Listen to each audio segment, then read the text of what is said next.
The race for the ANC's presidency appears to be a two-horse race between incumbent Cyril Ramaphosa and Dr. Zwelini Mkhize. Now, Ramaphosa is leading in branch nominations at 2,037, while Mkhize has 916.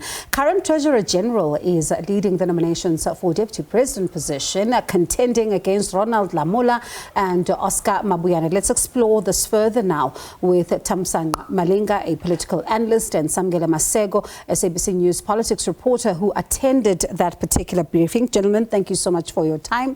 Thamsanqa, I'll start with you. Two front runners for the presidency. Your reaction to that? Well, it's not surprising indeed. It has always been that Cyril is going to run, and he's always been the favorite, and also that Zwelini being the one candidate that actually stood up and said he's prepared to run. Although we had Nkosazana and Lindy were coming into the race as well, that created some sort of a confusion within the so-called RET faction, So it was not surprising that over the weekend then we started hearing news that Nkosazana and Lindiwe Sisulu are now taking a step back and saying they are going to support Zwelini Mkhize. But then it was not surprising at all that eventually we then had Zwelini Mkhize, who it was clear that he was gaining popularity, and then everyone was throwing weight behind him, and it made sense for everyone to say, maybe have discussions with Nkosazana Dlamini Zuma and Lindiwe Sisulu to say, hey guys, let's refrain from splitting the votes and make sure that we just support Zwelini Mkhize and make sure that he just garners enough support to be able to challenge Cyril. Samkele, nominations, of course, could potentially come from the floor on this one. Do you get a sense from the briefing that was held earlier today that the picture might change? Essentially, what transpired today is that the game actually began today.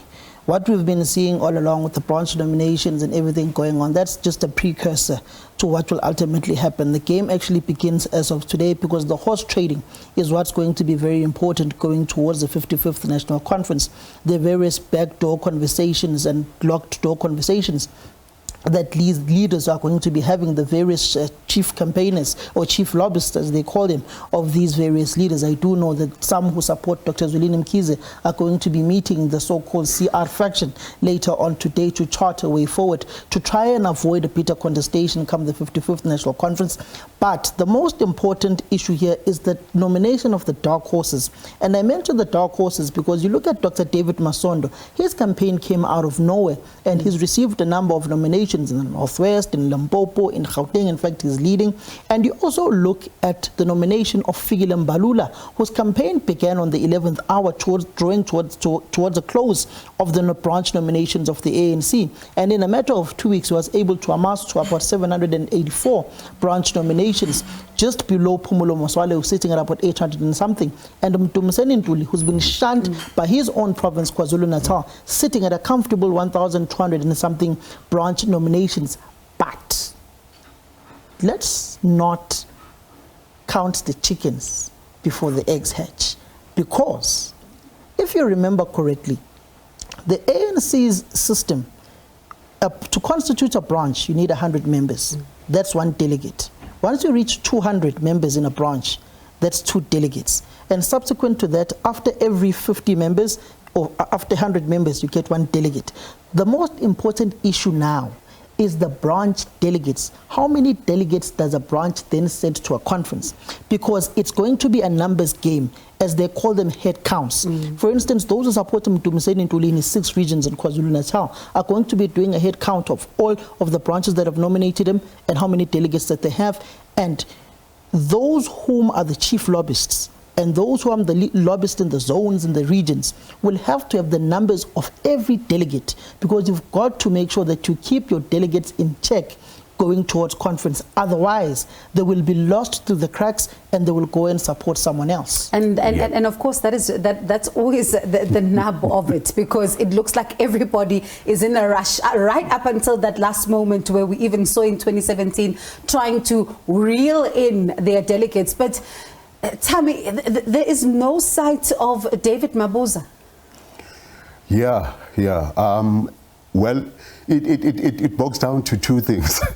The fact that in 2017 he pulled that stunt of backing away from the RET, so he might be paying a price for that. And secondly, we don't know what he's doing behind the scenes in Mpumalanga, and he might be banking on that 25% nomination from the floor, which is hard to pull. And I mean, no one has succeeded in the as far as I can recall in the history of the ANC in recent times. No one has succeeded with that 25% from the floor. So let's look at then another interesting position, Tammy, then the DSG. That's where we see the women there. Yes. Where are the women? Because this is a party that is talking about the gender issue, is talking about the generational mix. Where are the women? That really surprised me, and it really disappointed me, because this is the party that in its constitution and in its elective the document that Khalima has put up with his team, they had emphasized that there should be a representation of women, but this does not reflect in the nominations, you know. So I'm really surprised and really disappointed with the ANC when it comes to that. And also, again, I must say that it's paying a price for what Batabile Dlamini said back when Jacob Zuma was going for his second term. And Batabile Dlamini, as the president of the Women's League, was asked, don't you think that the ANC Women's League needs to put up a candidate for presidency? And she said the ANC is not ready for a woman president. So the party is now paying the price for that. The party is now paying the price for that. But besides that, again, it shows how this party is patriarchal, true and true. And it needs to relook at itself. It needs to say, we need to do away with this patriarchy that is entrenching itself more and more. And another issue, Sam, you know, latching on to what Tam is talking about is the issue of generational mix. We're seeing them talk about young people that must come into these positions. But the young people that they've now put forward are not so young, even in their own books.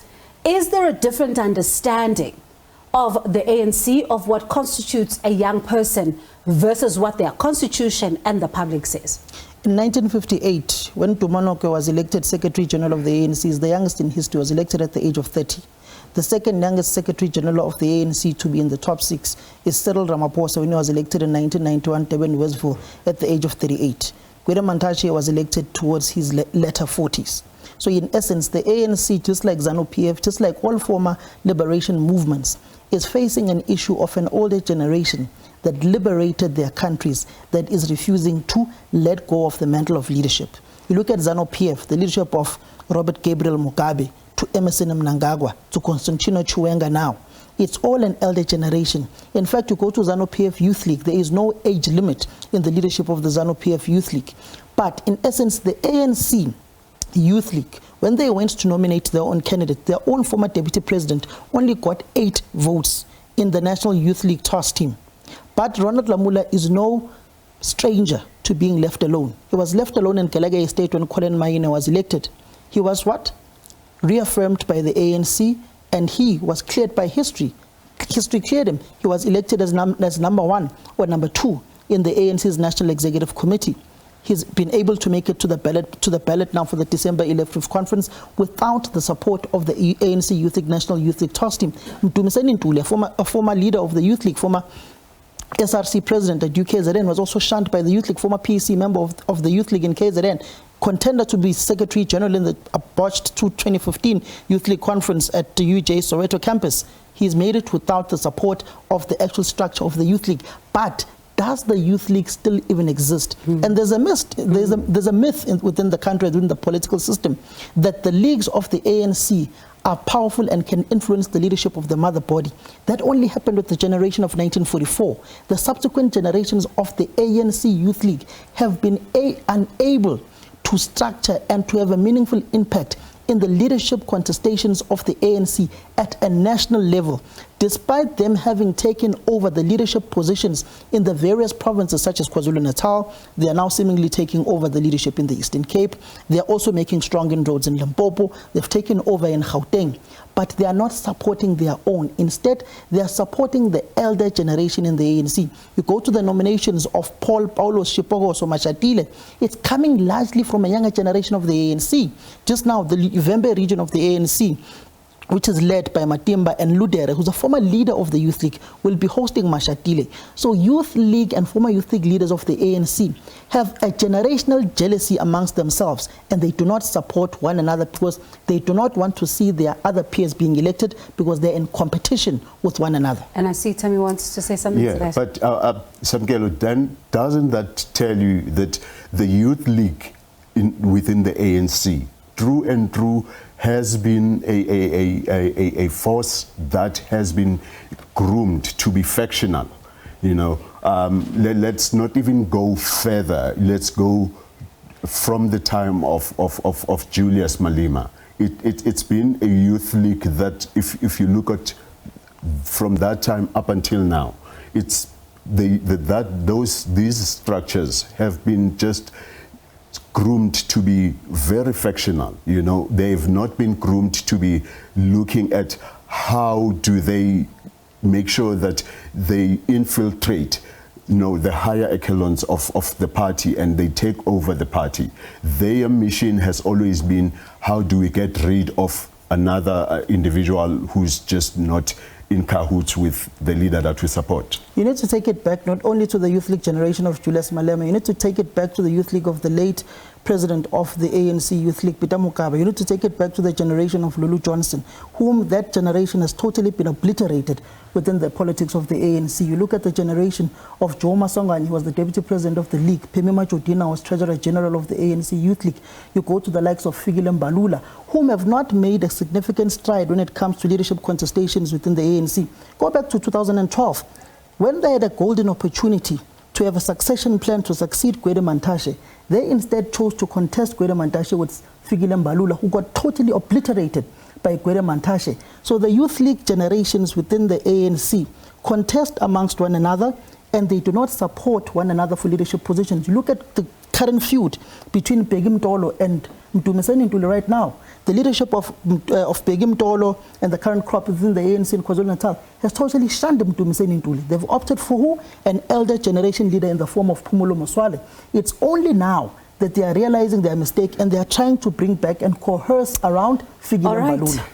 Thank you so much, gentlemen. I wish we had more time, but time is always the enemy. And really, for me, that's where the nub of the issue is going to be, because we look at only the Youth League now, but we need to also scrutinize the structures that are now going into conference, because they are at their weakest right now. There's task teams everywhere. So what does that tell us about the status of the structure? So let's pause there for now. You and I, Tamia, always say it's not over. We will still continue to have these conversations as we cover the conference. But let's give you again a run through of some of those that were announced today as the top six. And if the team can pull up those graphics. And of course, you're seeing the ANC president for the top six position. That is Cyril Ramaphosa and Zwelini Mkhize. These are the two contenders right now of the party president, deputy president, Paul Mashatile, Ronald Lamola, Oscar Mabuyane, and these are the three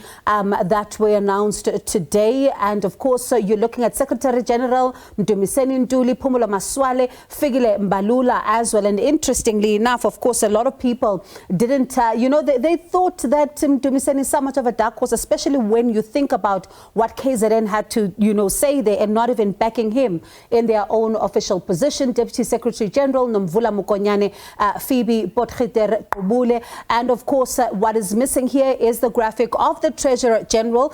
You've got Bechane Chauke there, you've got Pule Mabe, you also have Mzwandile Masina, and we'll be in conversation with Mzwandile Masina here on the show a little later on. So thank you to Thamsanqa Malinga, who's a political analyst, Samkele Maseko, our news politics reporter here at the SABC.